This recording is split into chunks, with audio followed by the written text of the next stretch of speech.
Sir Laenor Velaryon is gay, and we like the way here on Fog Entertainment. Welcome back, guys, to House of the Dragon, Season 1, Episode 5. It's time to get straight into it. It's time for the mid-season finale review, even though there was no mid-season finale. It's just straight up 10 it's episodes. The halfway point, folks. And, well, after we finish this, it'll be the halfway point, technically. Yes, it's the halfway point, though, when it ends, but it's not over yet. We have to go to the start. Well, it's barely even begun. If you like rabbit stew and you like people getting crippled by horses falling on them, then you'll like this intro. But if you don't like us, this intro is probably one of the better parts of the episode. By a dark side to Daemon killing his wife like that. Yeah, so we see Daemon showing up. His wife is there. His wife's getting ready to cook dinner. She's been on the hunt. Seems a little bit woke to me, but yeah. The woman is on the hunt. She's got the providing for the man. I think Daemon, man, this Matt Smith guy is just weird, right? I don't know. I can't explain it. Seeing he walks around with his hood up, he's missing chromosomes. He's got something wrong with him. Now, I think Daemon's supposed to be a likeable character, but I mean, he's just straight up murdered this person without any real reason. How can anybody like this guy? I think there's a difference between someone being bad and you like them. I don't think this guy's portrayed as a likable guy. No. People may like him, right? But look at the stuff he was getting on to last episode. Likable guy. Come on, nah, I'm not excited. If you like this guy, check his hard drive. I don't like this guy. I suppose, like in most worlds, like if someone's brother was like fondling their underage daughter, they'd be angry about it. I'm killing their wife. But this guy, King Viserys, just let all that slide. There's a key point, right? You said this guy's likable, even though you said it. Well, he's an arsehole for other people. Who is likable? Who in this show do I like? No one. Right, well, let's review this episode, then we'll decide whether we like anybody after it. So, we see Daemon killing his wife. I mean, she was attempting to go for her knife, I guess, but maybe she realised that Daemon was going to try and kill her. Now, why Daemon killed her, I'm not too sure. The horse fell back, crushed her. She then said, I guess you couldn't finish. I knew you couldn't get the job finished. I don't know if that was a sex joke or whatever, but then he walked away, grabs a rock, he comes back, and then we cut to a new scene. We cut to someone cutting fish. Now, is there a reason they didn't show that? I don't know. I think we've seen worse scenes. Like, I reckon it's because it's probably a man bashing a woman's face in here. That's the reason it wasn't seen. I think he's done it to get Runstone, or whatever she inherited it. What's he going to do with that? I guess we'll wait for the second half of this season. Yeah, no, but I just think it's weird in a show where you can show a lot of, gross violence. Like, they didn't show this, but whatever. So, yeah, that happens. Then King Viserys sails to Driftmark because he's going to ask Corlys Velaryon to basically wed off his son to his daughter, Rhaenyra. So he asks that, and then Corlys Velaryon, who, in my opinion, is rightful to be intrigued about how this is going to work when they do become king and queen, and when they have kids, like, what name are they going to take on? And then we have Viserys telling, well, yeah, as per normal, when the kids are born, they will have your name, but when they sit on the throne, they will be known as a Targaryen. So, I mean, this doesn't make any sense to me. Let's say Princess Rhaenyra and Laenor Velaryon, let's say they have sons. Let's say they have one son, and they call the son Dipshit, right? So Dipshit Velaryon that's going to be his name, and then maybe when he's 21, both the king and queen die in a car crash, even though there is no cars back here. A horse crash. A dragon crash, whatever. And then this guy's going to sit on the throne, and as soon as his little gay arse cheeks, I'm assuming he's going to be half gay because his father's gay, but anyway, as soon as his arse cheeks hit the throne, he's no longer going to be called Dipshit Velaryon, he's going to be called Dipshit Targaryen. I mean, that doesn't even make any sense. It's just woke, right? And also, Viserys won't be there to see that, because obviously he'll be dead. And where's the proof that they would actually follow protocol with that? It makes no fucking sense to them to do it, by the way. The only way, right? But see, I'm saying he won't be there. Bloody Rhaenyra won't be either, because it takes her to die for that guy to become king. Yeah, and if she's not there, you try to tell me if Lord Corlys and the princess or whatever's still alive, they're going to see that through. They're going to make sure that their name gets took off the throne. The man, right? I mean, we're in 2024, right? And unless you're some sort of fucking freak, the woman always takes a man's name. Yeah. So we know that back in this era, it was undeniable. It wasn't even a question. No, but right? He also said something key as well. For interrupting, he said, it doesn't matter what gender the child is, they'll be first in line to the throne. Like how pathetic's that, though? At least for him, when he gave it to Rhaenyra, his son wasn't born. But I think that was more him trying to press home the fact that, look, you need to make sure that Rhaenyra is definitely the heir here. Nah, the woke tendencies are coming out thick and fast with each passing episode. But either way, it's like, surely King Viserys must have realised that, yes, he can name his daughter heir to the throne if he wants, but he is essentially going to be giving up the throne when she marries. What I would say as well is, even the term gender in these times... No, but is that not part of the consequence of him naming his daughter the heir to the throne? Yep, no, I would agree. That when she marries, as soon as she dies, technically the Targaryen name is given up how did he not realise that when he named her? That is why it's always the son that's named, because they want to keep the name. Yep, exactly.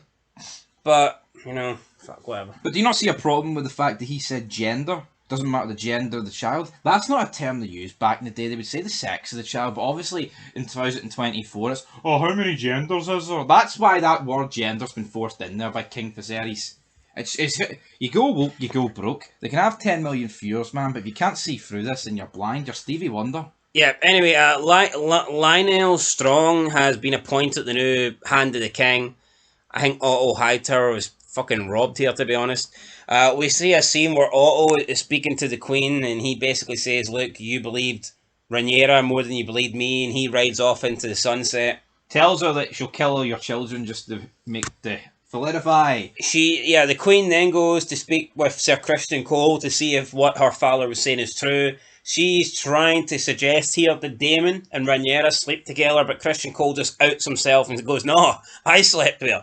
So, I mean, at this point, the Queen must be thinking, holy fuck, what a whore Rhaenyra is. I mean, she's... Yeah, because the confirmation of Cole doing it also confirms Daemon in my eyes, and I think you can clearly see that out of her. Yeah, but I mean, for the whole point is, right, it doesn't exactly matter who she slept with. True. Otto Hightower's, what he said was true, okay, so that's basically all we need to know there.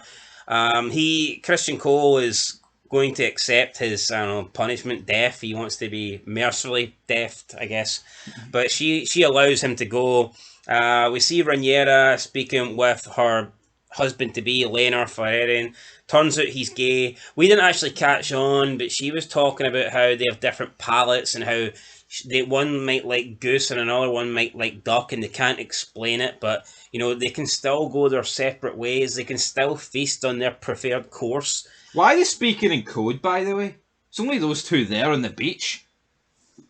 It's common knowledge he's gay, and she knows it. And now he knows that she likes to sleep around and doesn't want to marry a gay man. Yeah, but then like she says, look, you can have your way and I can have my way. And again, it's like we're talking like, how could it just doesn't make sense where a king would like knowingly let his wife sleep around with other guys. I mean, when you look at the whole Renly situation in Game of Thrones, I mean, that was done a lot differently. I don't remember Margaery ever saying, you know what, well, when you and my brother are asleep, I'm going to go out and... No, I mean, I'm pretty sure if she would have stayed loyal to Renly. Yeah. As a queen, she would have been loyal to Renly, but accepted that maybe Renly wanted to be with other guys. What do you think Cersei... See what Rhaenyra is trying to suggest here. See if it was so simple as this. Why didn't Cersei just say to King Robert, by the way, know that you like to go and sleep with whores? I don't mind, I'll just sleep with Jaime. Yeah. And Lancel Lannister. It would never be accepted, right? And this isn't some, like, Andrew Tate shit. This is just, like, common knowledge that back then, this would never have been accepted. And as a king, you may have been allowed to sleep around and have all these whores, but as a queen, there's fucking no way you could have been unfaithful. Yeah. Yet Rhaenyra's talking about it as if, I'll be alright, you sleep with who you want and I'll sleep with who I want. They're trying to rewrite history. That's what they do. That's all they do in these shows now. And look, that's not us saying it's here. That's not us saying, it's right that the king can do this and it's right that the queen can't. I'm not saying that. I'm just saying on how that was in these times. But again, they're trying to rewrite history as if that shit never happened. And also, this is before Game of Thrones. Timeline, so it should be even further behind, literally. But Game of Thrones, first, 4 or 5 seasons, came out when pretty much nothing was really woke. So, I mean, what chance has a show got these days? But looking at this, man, honestly, you would think that this is like set more towards like current day. Yeah. Based on the direction of the show, but it's not. The only difference is it was actually made after Game of Thrones, and we all know what the world's went to since then. Honestly, after that, not a lot really happened, apart from, I'm not even joking, they had their little wedding, toast, dinner, whatever, feast, whatever you want to call it. The Queen walked in late. She was wearing a green cloak. I guess that's a symbol of her house going to war or something like this. So she's not happy that her father's been replaced as Hand of the King. So I don't get this, right? She's wearing something symbolising war. You've got Daemon walking in, unanswered. And Viserys is just sitting there accepting it. Yeah. What? No, but see with Daemon, it seems like every episode he gets banished and returns. Yeah, last time you can't just keep repeating that. There needs to be substance behind Last time we seen Daemon, he was basically told by Viserys, I'll let you leave, but no, I never want to see you again. Doesn't even speak to him. He walked in here, it wasn't addressed. The Queen walks in, wasn't addressed. We then get Lena Velaryon's boyfriend saying to Christian Cole, I know your secret and we'll both keep it because then we'll both be safe. And then there was like a 20-minute dance scene, I'm not even joking. There's like, and they're not even really dancing, they're kind of just like walking circles around each other. Very weird. Daemon gets confronted by the cousin of his wife. Oh, you killed her. Oh, you're not allowed to do that, big man. And then he says, I inherit everything she had. Then he just walks off. He says, I'm here to accuse you of this. And then he's like, well, where's my inheritance? And the guy just walks off. And in the meantime, the king is just watching on, like watching all this shit happen. The queen come in late, interrupt him during a speech. His banished brother walks in, doesn't say anything. He's got some guy coming up accusing his brother of killing his wife. Like a murder accusation. And the guy just lets it go. He sees Daemon dance with his daughter after all the accusations that went down. And he's okay with it. Then Rhaenyra says, look, this marriage isn't official yet. Why don't you just kill my father's night guard and take me off with you and we can be together? So Rhaenyra wants to be with Daemon. Daemon, I don't know, he just rejects that, I guess. And then Christian Cole is battering the gay boy that is with Lena Velaryon. And it's like, the way this was going down, you would have thought there was like a massive riot because like you seen just like loads of bodies being pushed to the left, pushed to the right. I mean, it was literally just a brawl between two people. Yep. We have Lena Velaryon is trying to get Christian Cole off. He can't, and Christian Cole was just continuing to pound down on this guy. King Viserys is watching on. He wishes it was his son pounding down on him, but it's not. Yeah, just watching on, and then we see some guy come in, takes Princess Rhaenyra away, and then Christian Cole eventually just gives up, and he gets up, and the guy that he was pounding away on is like fucking dead, and his face has literally been caved in. King Viserys the entire time could have stopped it, I guess, and I mean, didn't bother, so I don't know what happened started there. Bleeding, they get married, he collapses, good night, right? I think Viserys is the worst king I've seen in TV movie history. Now, obviously there's people who've not had the time. Now, his new hand did say that, well, there's been no trouble, so therefore, you know, you might have been a shite king, you might not have won any wars, but you've lived in you've ruled over a time where nothing bad happened, so therefore I would consider you a good king. Yeah. Well, it's just, I mean, you could argue he's had an easy reign. No, he has had an easy reign, and I get it. Peace means a lot in these times, but yo, it's not. See what we're saying, right? See him dealing with that murder, or killing Daemon, or any other situation that's arose in these 5 episodes. See him stepping up to task. Would it really have resulted in all-out war? Especially with Daemon. He's let Daemon walk over the fucking top of him. If he kills his own brother, who's going to go to war for Daemon? He's the weakest king I've ever seen. I mean, he's 4 years older than Daemon. He gets on like he's 40 years older than him. Well, we know he's obviously ill. I don't know how much longer he's got left. At this rate, well, King Robert lasted, what, halfway through episode 7? What I would say is, obviously... I mean, at this rate... We've got a time skip to the older actors come in. He must die in that. Is the King Viserys reign, is that going to be over or under 7.5? I'd say under. He's way worse than Robert Baratheon. But I mean, him and Ned are talking. You can get behind it. It's like at least Robert had a glory day. This guy's had nothing. Yeah, it's like, I mean, I can't really think of any engaging conversations that's been had in this show. It's like any time Robert and Ned were speaking, like you were paying attention word to word what they were saying. It's like you've got this new Hand of the King, and I don't think Otto Hightower's great, but he was certainly better than this new Hand. I think Viserys has literally come out second best in every conversation he's had, and that's daunting when you're the king. Everyone's brawling. We've seen Robert, right? Oh, in the name of your king, stand down. He managed to get the Hound and the Mountain to fucking stand apart, and this guy can't get, women and children to even stop running about the dance floor screaming. It's pathetic. Weak ass mind at king. Anyway, time for episode rating. You know what? It wasn't the worst episode I've ever seen, but it's slow. There was just a part in the middle where it was literally 20 minutes of fucking just people walking around each other. I'll give it a 5 out of 10.